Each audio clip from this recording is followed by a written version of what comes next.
તો જય માતાજી મિત્રો, આપણે જો અત્યારે ઊંચા કોટડાથી અત્યારે આવ્યા છીએ બગુડા, અને જો અહીંયા પણ અત્યારે ટ્રાફિક તો છે, તો અત્યારે આપણે ઉતર્યા છીએ અહીંયા, હવે પાર્કિંગમાં છીએ અને હવે આપણે જવાનું છે મંદિર તરફ.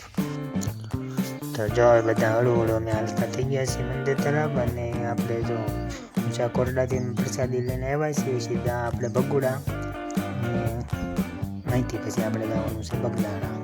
તો પહેલાં અહીંયા દર્શન કરશું. અત્યારે તો અહીંયા એટલું ટ્રાફિક છે ને મંદિરમાં, તો જો આપણે કેવી જાય એટલે ખબર પડે કેવું ટ્રાફિક. અત્યારે જો અમારે સ્મિતની આંગળી પકડવી પડે એમ છે, કેમ કે એનું નક્કી ન હોય કે રમકડા ભાડે તો દોડીને વહી જાય એના.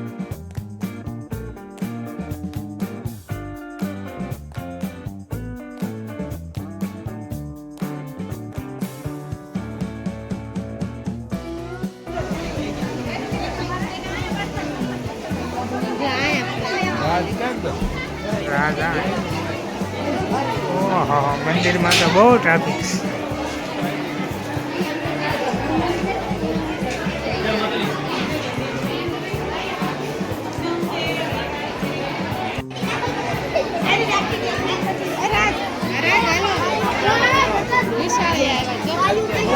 દર્શન કરવામાં તો બહુ મોટી લાંબી લાઈન છે. તો આ બાજુ લઈ જા, આ બાજુ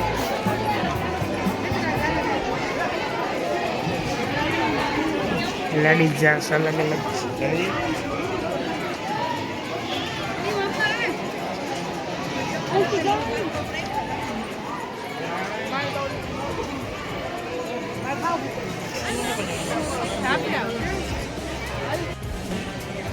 તો અત્યારે આપણે અંદર તો કાંઈ શૂટિંગ ઉતારવા નથી દીધું, પણ આપણે બહાર જો અહીંયા મંગલમાની ખોડિયારમાંની મૂર્તિ મૂકેલી છે, અને આપણે દર્શન કરી લઈએ અને એકાદો ફોટો પાડી લઈએ.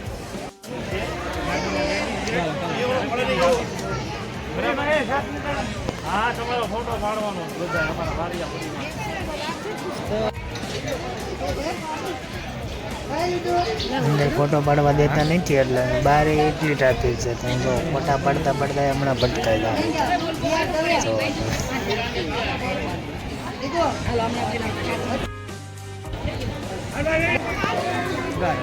ફેમિલી આજ તો અહીંયા બહુ જ ટ્રાફિક છે. આ મંગલમાનું મેન સ્થાનક છે, અહીંથી તમને દર્શન થાય તો,